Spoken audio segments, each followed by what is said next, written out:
Hey y'all, it's your girl Ashanti Makita, back on Down to Earth, better known as DTE. As usual, I got my drink. I typically usually have like a mixed drink, but this is just wine. It was a wine kind of night. I figured this conversation is a wine conversation. So today, ladies, I wanted to have a conversation about basically the person that you are dating, or you don't have to be dating right now, but just in general, basically having a conversation with you guys today about your spouse being a reflection of what you really think of yourself and what your worth is. That is very important because it's like a child. When a child is out in public and that child is not dressed well, and I don't mean name brand, I mean just you can tell a clean child from a dirty child, or the hair is not combed, or not, something's not done to it. We never blame the child. Like, you never walked up to a 5-year-old like, now that's a damn shame. That damn 5-year-old need her ass whooped. No, you'll be like, that mama need her goddamn ass whooped. You could have combed that baby hair. You could have dressed that baby, because the truth of the matter is that child is a reflection of you as a parent. So when I go out the house, I'm telling you right now, I could look a hot mess, but my girls are not going to look a hot mess, because at the end of the day, that's a reflection on me. It's the same with your spouse. See, if you are constantly allowing someone to bring negativity into your entire world, that's a reflection on you. That's you not understanding as a woman what your worth is. Now, you may say, no, I know what my worth is. I know this, I know that. But actions speak louder than words. So with that being said, if you are in a relationship where you are constantly, and again, before I say what I say, if this is what you like, then this does not apply to you. But if you are one of those people where you're always like, oh man, ain't shit, and I'm so tired of this shit, and I'm thinking about switching sides, and we've heard it all, we all said it all, you get real frustrated with the people you're dating. And so with that being said, if you are in a relationship or been in multiple relationships where you're constantly getting down, you're constantly being cheated on, you constantly not having, the men that you're being with are not having any type of respect for you, and you notice that there's a trend, like this is the third relationship and it's all the same, that there is no longer the blame game on the man. And I'm sorry if this hurts somebody's feelings, but I'm not upset at the guy. See, because a person only goes as far as you let them. Okay, so that means that if you continue to get cheated on, I'm not mad at him. He is doing exactly what he's supposed to do. He's supposed to try to test you as much as possible to see what type of woman you are. It's just like a child. My daughter right now, she's a year old. She hit me the other day, and I popped her hand and I let her know, no ma'am, we don't do that. I'm stopping that now at 1, because I need you to know the boundaries of mommy daughter. Yes, you only one, so of course I'm not gonna beat the hell out of her. She's not crying or nothing. You just tap the hand, you give a stern look, you tell them no, because you want your child to understand you don't hit mama back. They don't know any better now, but you start establishing that ground now. That's how you do a relationship, sweetheart. You have to establish that ground now. Oh, you cheated. So even if you decide to take that man back, I'm not saying, you gotta leave him, whatever, but let's say you take him back, you say, I'm gonna give you a second chance. So that second chance can't turn into a third, a fourth, a fifth, a sixth, a seventh, a eighth, a ninth. He no longer believes you. I'm telling you that right now. He no longer takes nothing you say for actual value. It means nothing to him. It's like, oh, okay. I mean, I believed you the first time and the second, but then he realized that I can continue to do this and she'll take me back. So if you are a person that has a problem with cheating, you need to put your foot down. Once that happens, don't be afraid to walk away. If it's second, third, fourth, I don't give a damn if you've been in a relationship 5, 6, 7, 8, 9 years. At some point, you need to know your worth, because again, going back to the beginning of before I started the conversation, who you date and how you are being treated by the person you are dating is a reflection on what you think you are, what you consider yourself. I don't care what you say. Your action shows that you only think you're that you're worth being abused. And I don't mean that just physically. If you are being emotionally and mentally abused, then that's just something you're attracted to. That's what you like. I can no longer be mad at the guy. I have to ask you, what the hell is your problem, sweetheart? What makes you believe that you're not worth somebody to not physically, mentally, or emotionally abuse you?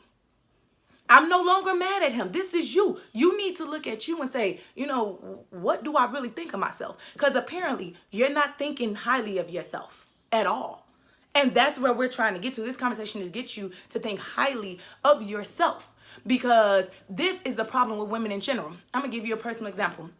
Because then people like to say, well, I didn't know he was that kind of way. I'm telling you right now, there is not a man. I know that they say, and I could be wrong. Remember, opinions are like assholes. But I believe every man gives you a sign to something before you got there. You just missed it. So you can say, oh my God, one day he just snapped and started beating my ass. Did he really? Was there something there that you didn't pay attention to? Like that night y'all was sitting in the bed and he was kind of playing around, hitting you a little too hard. And he was like, hey, that hurt a little too hard or whatever. Those are hints. It's not that he out the blue. It was a test. It was a test. I used to talk to a guy. I'm going to give you a personal example. I used to talk to a guy. I won't say his name. And for a while, I used to be like, he snapped out of nowhere. I'm making it brief. It's a long story, so I can't go all the way through it. But long story short, he snapped one day. Had me running down the street, running to a convenience store, like legitimately running from him because he snapped. I literally said, hey, I'm about to get ready and go. We called ourselves dating. I was like, I'm about to go. And he was like, well, I don't want you to go. And I was like, yeah, but I got to get out of here. I'm about to get ready and go. And he snapped, would not let me leave, was literally holding me hostage, was following me. I literally was barefoot running, trying to get help because he literally snapped. He was really ready to fight me. And that day, the police end up coming and they took him to Madden. Now, if you're not from Chicago or Maywood or any of those areas or whatever, you guys would know what Madden is. But Madden is a mental home. I mean, a mental facility, like a psychiatric ward kind of thing. And that's where they end up taking him, okay? Because when I say he snapped, he snapped. Now, when I was younger, this happened when I was about 17-ish, 18-ish. And I remember telling myself, like, oh my God, he just snapped. See, I'm an adult now, so I had to go back. No, he didn't just snap. Then I first started talking to this individual. I met him at the Taste of Chicago. And we hung out. He took my number, didn't talk to him the rest of the summer. He never called me. I never called him. And then out of the blue, I get a phone call, or maybe I called him. I can't remember. But at this point, let's say I met him, I don't know what the Taste of Chicago is like in June or July, something like that. It's in the summer. I didn't hear from him or talk to him in any way, shape, or form until about September, October-ish. So at this point, it's been a few months, okay? No contact or anything. So we're out. It's me, a friend of mine's, him, and it's a couple of his friends. Everybody's kind of like double dated up.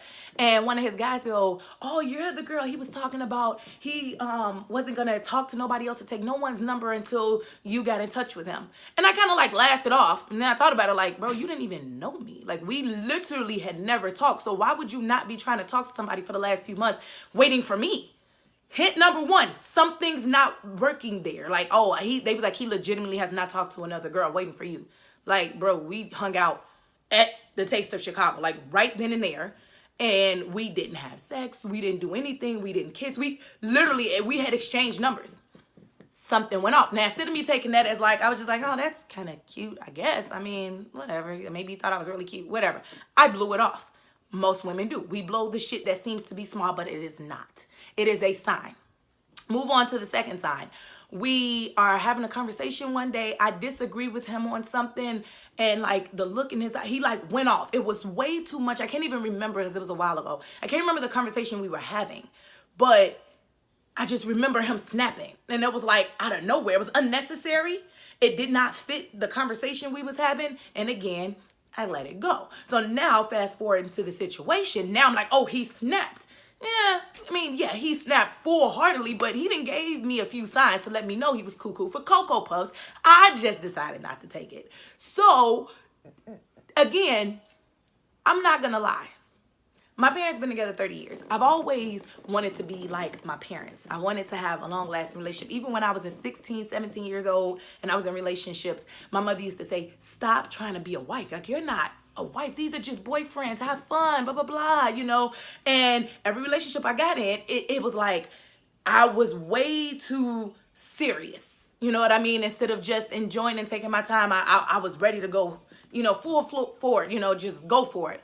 And you know, a lot of it was the way I was brought up. So because of that, I noticed that even before him, I was with another guy. I think I had told y'all this story about the guy when I was having a conversation and my mom and aunt was there, and I was telling you about the guy who drugged my, I bought him a Louis Vuitton bag, and he drove it up and down my block because he got mad that the strap broke. Extreme. Like, the strap broke. I bought it for you as a present. Instead of you trying to, care about me enough to be like, oh my God, my baby bought this, bag for me. Let me go get it fixed or whatever, or tell him I'm sorry. He drug it up and down my mother's street, like out of the car, out of anger. Now, I mentioned him to say these are two guys back to back. Okay? Before that, I used to talk to a guy, and he wasn't as bad as them, but point of the matter is, there was something in me that didn't understand my worth. Every guy I dated pretty much had the same fucked up mentality. Like, I just named a guy who that drug a Louis Vuitton bag, and right after that, I got with a guy who snapped off. Like, this was my trend.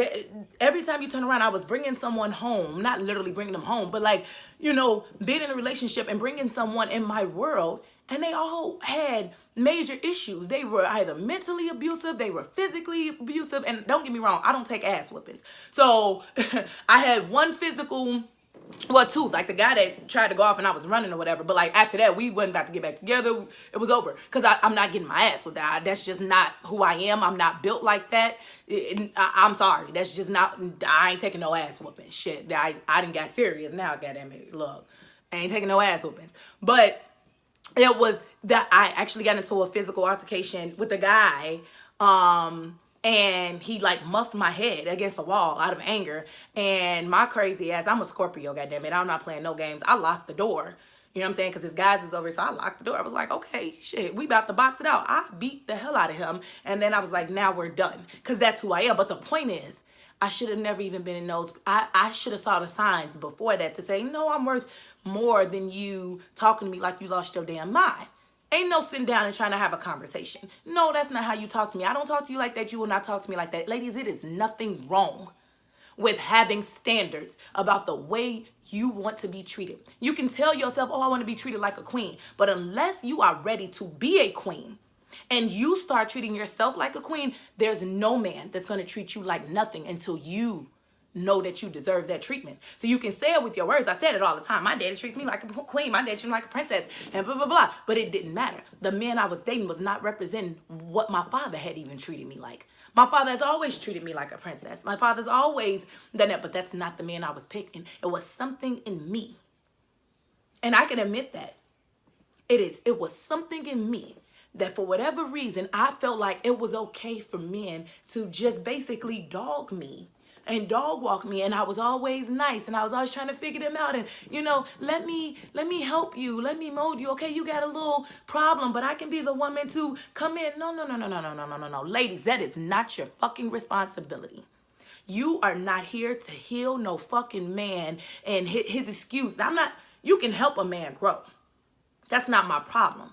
Me and my husband did that with each other. You can help a man grow, but what you should not do is sit back and be treated a certain way that you don't even want to be treated in hopes that he'll treat you better if you just kind of go with the flow and you allow a lot of things to happen. I'm going to be here for him, and one day he going to look up and he going to do right by me. No, the fuck he won't. No, he won't, because you didn't even show him he had to. You stepped back and said, okay, I'll be this type of woman even though you don't deserve this. Stop know your worth. Know what you deserve.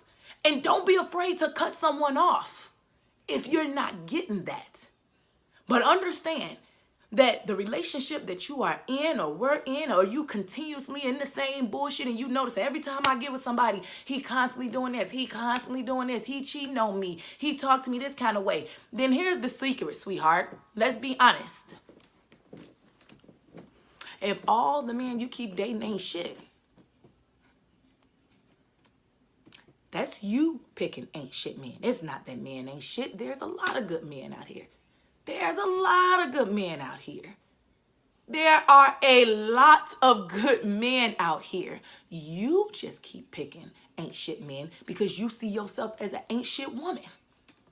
Sorry to tell you, I've been there. I'm not telling you shit. I just gave y'all a whole story. But you don't feel like shit. So therefore, you keep picking men that ain't shit, and keep thinking that, okay, you gonna get somewhere with that. I'm gonna be his backbone. No, so you be a backbone to a man that has your back. You give care to a man that gives you care. You love a man that loves you. But what you do not do is sit back and allow yourself to be in a relationship that you don't even want to be in. You sit back and tell your girls, I'm tired of getting cheated on. Shit, then stop getting cheated on. I'm not mad at him. He doing what the fuck he's supposed to do. Test his limits. You took him back 6 times.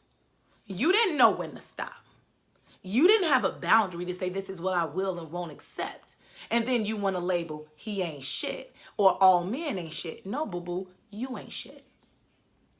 At some point in your life, you decided that you weren't worthy of having somebody that loves and cares for you and have your back. So, like I said, it just goes back to that child. That child is a reflection of you. That child walk out the house looking a hot mess. They ain't looking at the child. They looking at the mama. So when you getting treated like shit by a man, ain't nobody looking at the man. Looking at you. He knocking you upside your head. They looking at you. He human like you. Get your shit and bounce. Do what you need to do. He calling you all out your name. They looking at you. I'm going to be honest. I don't get into reality TV. I watched something with Soulja Boy and some girl, I think it's Teddy Riley's daughter or something like that. I'm not really sure. And he was calling all out her name, calling all type of bitches and shit. And I swear, I didn't even think about him. Like, I don't give a fuck about Soulja Boy. I looked at her. I said, so you don't, all the money you got or whatever the case is, your daddy got money, it don't matter. You don't think you deserve better than being called out your fucking name on national TV. Women got this problem bad. This ain't, I don't care if you got money or don't got money. You are okay with allowing a man to disrespect you, and I cannot be upset at the man, just like the situations I explained. Ain't nobody gonna be mad at dude if I keep taking dude back. They gonna look at me. He doing what the fuck he's supposed to do. If he call himself having a good ass woman who gonna cook, clean, have his back, take care of him, do this, yada, yada, yada, and he get to treat you like shit, and you ain't gonna do nothing, what I'm looking at him for? I'm looking at you. You gotta fix that, sweetheart. I don't know who need to hear this, but baby girl, you gotta fix that. You gotta know what your worth is. All right? Moral of this story is, baby, who you deal with and lay down with every single day, if he is not treating you the way you want to be treated, that is a reflection on you. You don't think you deserve better. I'm not mad at him. I'm mad at you. And I hope at some point in this video, even with me telling you myself, I just told y'all, I know I didn't think I was worth it. I kept saying it, but I didn't think I was worth it. Because if I felt that I was worth it, I wouldn't have kept dealing with the same type. I wouldn't have been through the things I had been through. Maybe the first time, of course, because somebody got to test you. But I should have cut that shit off like you lost your mind and kept it moving. And sometimes I didn't. Sometimes I did. But sometimes I let shit just keep happening and keep happening and keep happening and get with the next guy. And it just keep happening and get with the same. Like, I swear, it was literally the same personalities and just different faces. Different faces of guys, but they all did the same shit. I ain't mad at them. I was mad at me. So if you walked away from this if you walked away with nothing, please take some time to yourself. Take a day. Think about it. Ask yourself, if you're in a relationship, ask yourself if you haven't been in one, but everyone you was in, so you taking a break, you're like, I'm tired of dealing with the same shit. Ask yourself, did I go into any of those relationships, or am I going into this relationship knowing my worth? Because if you real with yourself and you have a certain pattern of men you dating, you don't know your worth. And you need to figure that out before anybody else can. At the end of the day, opinions are like assholes, okay? These are my opinions. They don't make them true. Please be nice to the people in the comments and all that good stuff. And remember, you guys are imperfectly perfect. I love you. Peace.